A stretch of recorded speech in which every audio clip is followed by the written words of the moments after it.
Hello, everyone, and welcome to Engineered to Ask, brought to you by the College of Engineering at the University of Nevada, Reno. This is your host, Anthony Kuhl, and with me today is Dr. Jeremy Moon, Assistant Professor of Material Science and Engineering. We are happy to have you here with us today, Doctor. How are you doing? Doing great. Thank you for having me. So today, we're going to dive into the world of material science and engineering, and Dr. Moon is going to help us get a bit of a better understanding of what's going on in this field in particular. But before we get into our main topic for today, why don't you tell us a little bit about yourself and what brought you to the field of engineering in the first place? Yeah, so, I grew up in Truckee, California, and graduated high school there, and ended up actually joining the Navy. And in the Navy, I worked on nuclear reactors on submarines. Wait, no kidding. Yep. And so, we'd go underwater for months at a time, and, myself along with a bunch of other colleagues would run the nuclear reactor that propelled the submarine and, made all the electricity that we needed to survive and all the water. And oh my gosh, that's fascinating. And then from there, did you continue with the Navy or? So after I got out of the Navy, I took a bit of a left turn, ended up as a 911 dispatcher for about 6 years up in Washington State. The entire time kind of intending to go back to college to study something in the realm of probably engineering. And so eventually I decided it was time to pursue that, and I moved back to Reno where my family was and enrolled here at UNR as an undergraduate in material science and engineering, which is kind of an unusual path in and of itself because a lot of people don't know about our field, kind of the arcane side of engineering. And I was, fortunately familiar with it from my work in the Navy. So I kind of took that leap and, here I am 13-ish years later. It's really fun to get to play in the world of materials that are around us every day and make all kinds of new cool things possible. And a lot of those things people just never think about. And that leads us nicely into our main topic of the day, just material science in general. Now, from what I understand, you clearly have quite a bit of experience in this field. So is there any recent research or breakthroughs that you think are exciting? Well, there's just so much that's really exciting in the field of material science and engineering. And so the thing with it is that really in every field of engineering, every field of science, all of the advances are really based on new materials or ways we can change materials to make them work better or in different ways. And so you can really name any cool advance in really any field, and there's, a materials discovery behind it. So in the field of material science, we have a huge amount going on in important areas like transportation. We help find materials to build new jet engines that can run much hotter and are much more efficient. We find new metals that can make cars lighter and safer and more efficient. In the field of computers and technology, we're figuring out new materials to make different computer chips that can continue to get faster. Our economy is really based on those computers getting faster and faster year after year. And we're kind of starting to hit some physical walls with the computer architecture and the materials that we use today. So they're looking into ways to keep that trend going. Really? That's interesting. I hadn't heard anything about that yet. Yeah, and so, the parts that make up our computers, the transistors, have gotten so small that we're hitting actual limits in terms of the physics of how electrons move through the material and what makes it do the computing and the computations essentially. So they're having to find new materials that, electrons move through in different ways and they can continue to make smaller, pack more onto chips. We've made the actual transistors down to the scale of like 5 to 7-ish nanometers on the absolute most advanced chips. And that's, really only hundreds of atoms wide. And so the physics of how electrons move through materials at that scale really changes. And so we need to find, new materials. People are looking at like one-dimensional materials similar to graphene and, all kinds of other ways to make, more computational power in the same space essentially. Well, that definitely sounds like quite the challenge.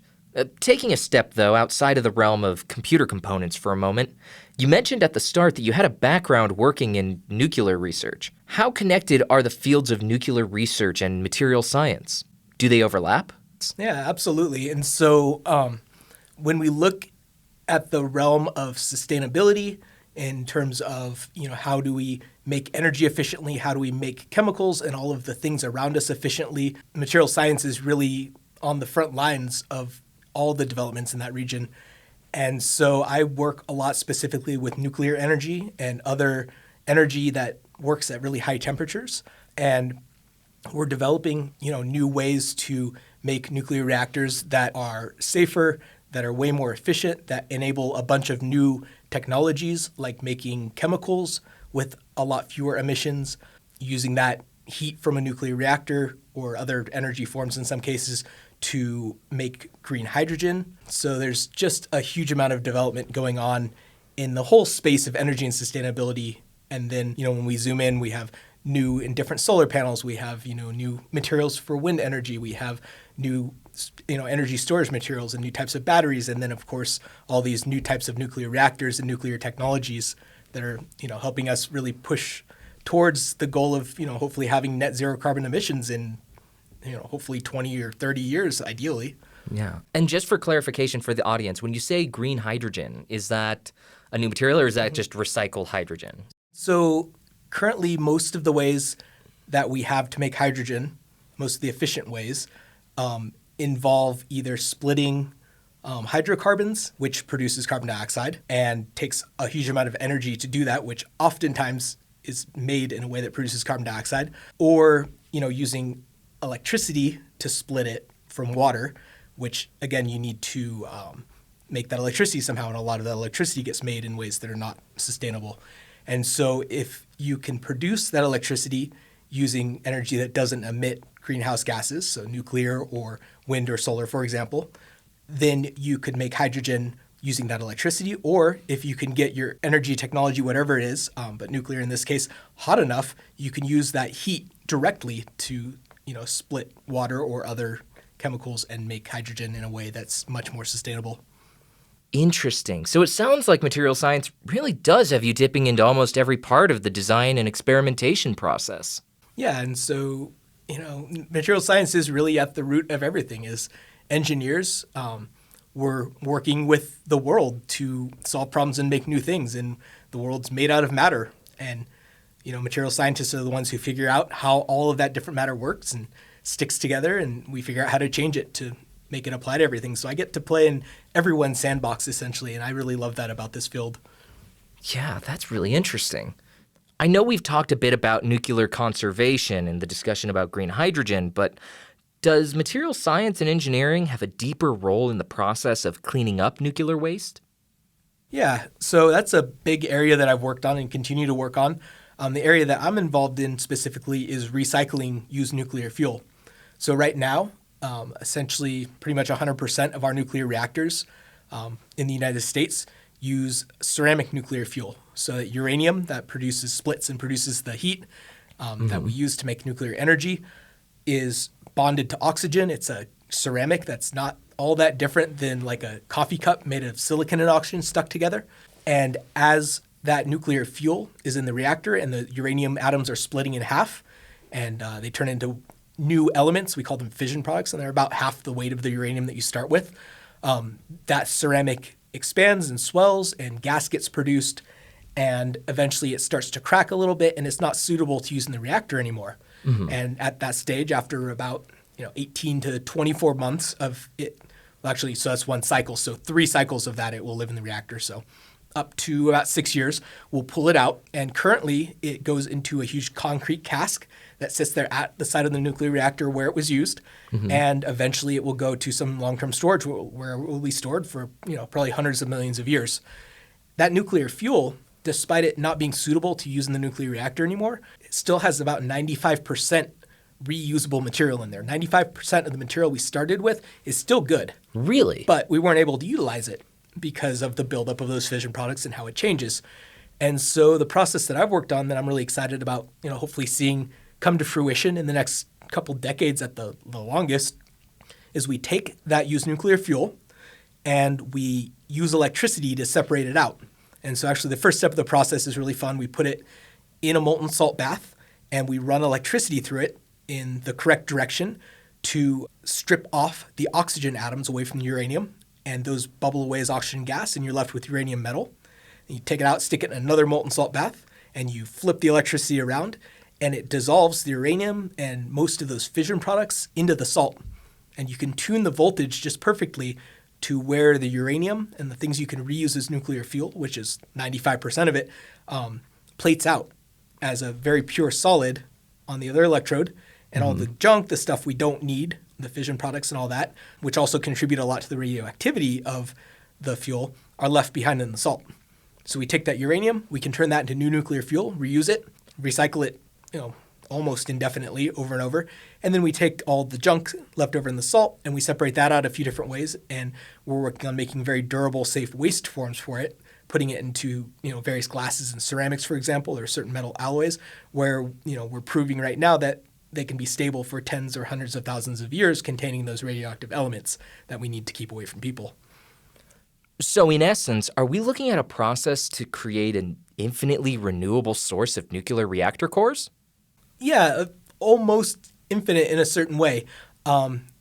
Nuclear energy we wouldn't call renewable energy in the same way that solar is. Our sun's not going to go out or away anytime soon. True. But there is a huge amount of uranium in the environment that we can get to. There's a huge amount in seawater that we're developing ways to get to. And then we can recycle that nuclear fuel and, it's so energy dense that very little of it actually gets used up. You can actually design your nuclear reactors in a way. Some of the molten salt reactors can be designed this way and the other reactors where some of that nuclear fuel that wasn't in the correct form to split and make nuclear energy gets turned into that form. It's called breeding, and you actually make more nuclear fuel than you even potentially started with. And you do need that recycling process to get it out and turn it into, more usable nuclear fuel. And so these advanced reactors, along with this recycling process, do make nuclear energy super, super sustainable. They, are going to give us really safe, stable waste forms for the stuff we do need to store safely away from people. There's a huge amount of advantages. Wow. Walking it back just a moment, you mentioned something about the uranium in seawater? Mm-hmm. So I hadn't heard anything about that. Could you give a little more information on that? So there's a huge amount of uranium in seawater, and I'm sorry, this isn't specifically my field, so I don't know the number. No, of course. But it's, an absolutely immense amount, more than we could probably ever use. And, uranium is found in the ground as a mineral. And when rivers flow through the riverbeds and valleys and all that on their way out to the ocean, they dissolve all the stuff there, but uranium in addition. And that flows out to the sea, and it's, been building up for the entire lifetime of the Earth. I guess I hadn't considered that, yeah. And so, True. It's not a huge amount in terms of absolute concentration. It's quite dilute. It's certainly not something you have to worry about from a safety perspective or anything like that. But as we're figuring out ways to extract it, like selectively from seawater and concentrate it, it looks like it might be feasible to get enough of it concentrated to actually be useful. In the future, it's something that is being actively researched by people in the Department of Energy, by university researchers. And, yeah. Doctor, I guess my question is then, if material science plays into so many different topics and fields of study, what sort of coursework should our students be looking at getting into? Yeah, and so, specifically in terms of nuclear materials, materials that go into new types of nuclear reactors and other new nuclear technologies like new, better ways to recycle used nuclear fuel, essentially nuclear waste. We have a nuclear materials emphasis within our material science and engineering program here at UNR. So to my knowledge, I think there's only 2 or 3 of those kind of emphasis programs in the country for undergraduates. And sometimes it's hard for undergraduates to find a way to get the knowledge and exposure to, this kind of niche field so they can get the places they want to in their careers. Students who are earning bachelor's degrees can take some of their courses in topics that cover nuclear energy, the nuclear fuel cycle, so how we, mine, produce, use, and handle nuclear fuel all the way through, detecting radiation and how do we measure it, and actually how do materials act in nuclear reactors where there's a huge amount of radiation, it's very hot, sometimes very high pressure, and how do those materials change, and how do we engineer materials to work in these crazy environments. And so with that, education, that puts them in a really great spot to go out into the nuclear industry, to work for a lot of these new startup companies that are developing new types of nuclear reactors.